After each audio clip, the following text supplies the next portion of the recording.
Ladies and gentlemen, please welcome Vince Cipolla. Good afternoon, everyone. Welcome back. Mayor de Blasio swept into office with a commitment to correct New York's tale of two cities, addressing our growing income polarization and the affordability crisis that is changing the shape of neighborhoods across the 5 boroughs, not to mention our local economy. It's a tall order, but we share the mayor's concern that the sustainability of New York is dependent on building wealth and creating opportunities for all New Yorkers. In order to succeed, the mayor needed to place in charge of this portfolio a representative who was strategic, creative, and resourceful enough to bring one of his boldest ideas into reality. We're very fortunate to have as deputy mayor a person who was just right for the job, someone who knows all sides of this issue. She's been an investment banker and public servant, a lawyer, and a community advocate. In her role in the de Blasio administration, she is charged with carrying forward the mayor's commitment to bringing economic policies that serve the city's broadest interests.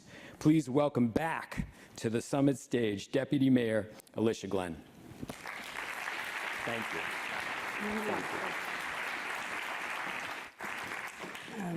Thank you, Vin. And also, what an amazing little video that was. That sort of captures a lot of what we're doing and what we want to do. So couldn't be more happy.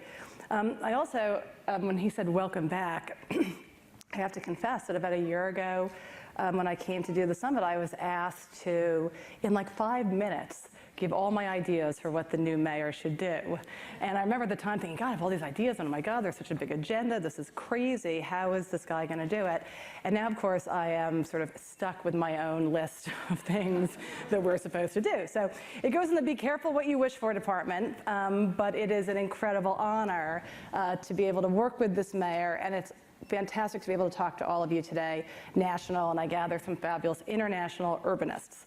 And so I think Vin was absolutely right. This year's MAS Summit, the themes, equity, place, and opportunity, really obviously hit home for me personally, and honestly couldn't be more timely given the very positive direction and the new agenda that has been set by this city by overwhelmingly electing Bill de Blasio.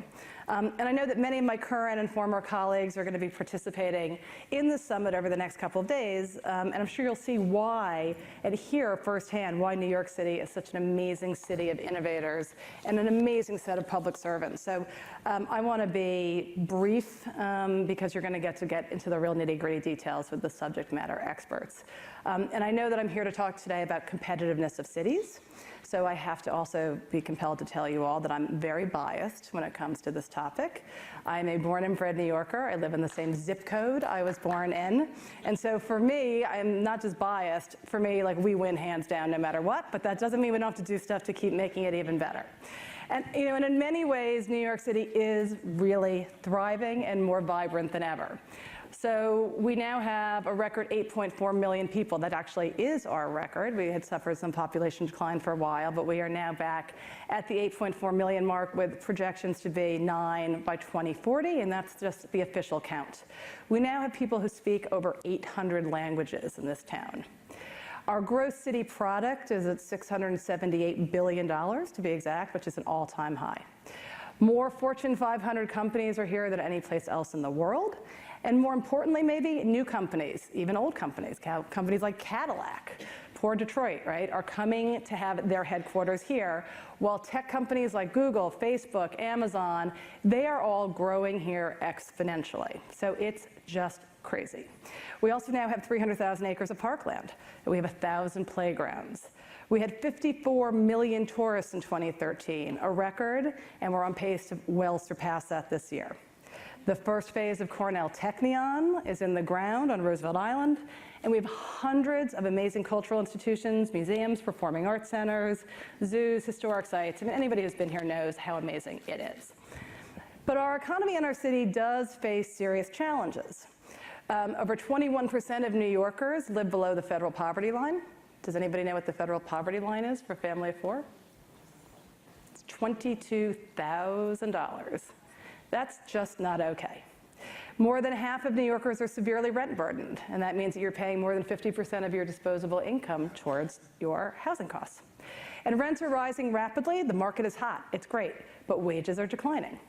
Our infrastructure is aging. We need $47 billion just to reach a state of good repair. We are behind other cities with respect to access to high-speed broadband.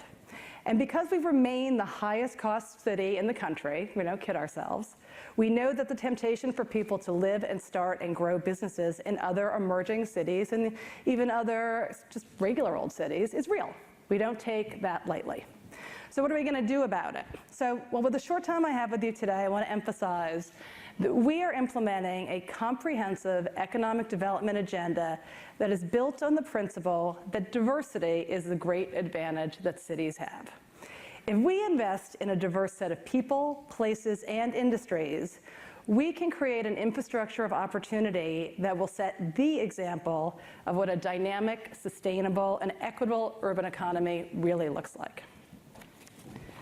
So as many of you know, and the last decade saw the initiation and close to completion of several really large-scale, often eye-popping, eye-catching projects that are amazing.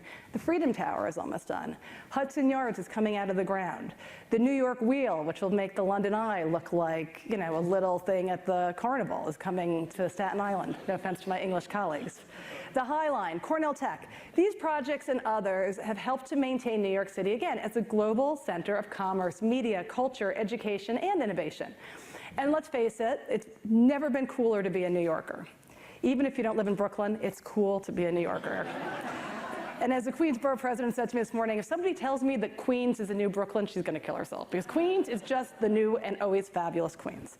So we are a great 5 boroughs, and it is cool to be a New Yorker. But while we celebrate the development successes of the past decade, we do need to pivot a bit.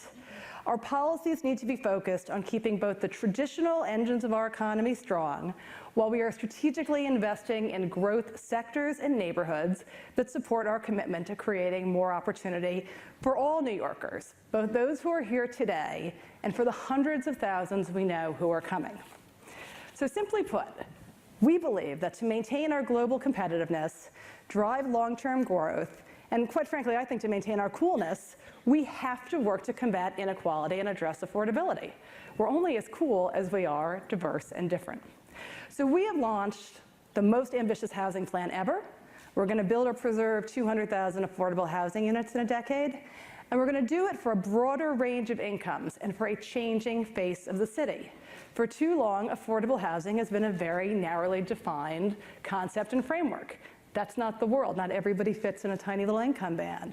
Middle-class people are having trouble finding housing, and 50,000 people live in shelters. It's not okay. We have a true housing crisis, and our policy needs to reflect that.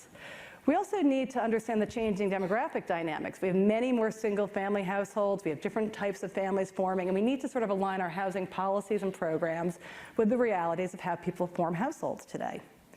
We also need to create the conditions to incentivize the construction of more market rate housing to a degree and in a magnitude not seen in over half a century. Because without enough housing for everyone, we simply cannot support businesses and the institutions which drive our economic growth. So what else have we done? We've created our Jobs for New Yorkers task force, and their charge is to realign our workforce development systems that now focus on placing people in low-paying jobs and low-quality jobs, really, and put it into investing into the skills that people need to succeed in the 21st century economy, building real career pathways. Teaching people how to fix a typewriter or getting them a part-time job in a cash register is not good workforce and economic development policy. That's not really how you unlock the human capital potential that businesses need to grow, or really providing opportunity for New Yorkers to get into the middle class. We're also going to make real investments in the innovation economy, both in the physical innovation corridors, so that great companies who are growing or in an incubator and need step-out space, and we need more Class B and Class C office space and dynamic, creative spaces, because we're all very focused on how we work and where we work. So we're going to make actual investments in the innovation corridors and the educational institutions that will drive that, while we're also working with legacy industries who need to adapt to new technologies to make them more green and more profitable, because we know that the jobs in the ever-widening tech ecosystem are high-paying and quality jobs. And we're also going to have to invest in the critical infrastructure, both to support all of this residential and commercial growth that we want to stimulate, and also so that we can better connect businesses and people across the 5 boroughs and begin to have a transportation system that actually reflects the dramatic changes in where people live and work in today's New York City, right? Where people are working and living is not necessarily where they built subways 100 years ago, and we need to really understand what the city can do to support and sustain the new New York City. So all of these things are connected and they're mutually dependent: housing, jobs, infrastructure. And if we do this right, we can densify and continue to diversify our city while also making it more equitable, resilient, and maybe even a little bit more fabulous than it already is. So I'm proud to say that New Yorkers have always, I think, been real trailblazers in terms of finding innovative solutions. And I'm pretty proud to say that I think we continue to be seen around the globe as the place where people are developing new approaches to policymaking and creating these public-private partnerships that are absolutely necessary to meet these ambitious goals. So the mayor often likes to say that failure is not an option. And you know what, I have to agree. And so I hope that everybody who's here in this room today is coming together to share in that objective, because we really are here to build the best built environment, the best city, and the best set of opportunities for all New Yorkers. So once again, thank you for coming today.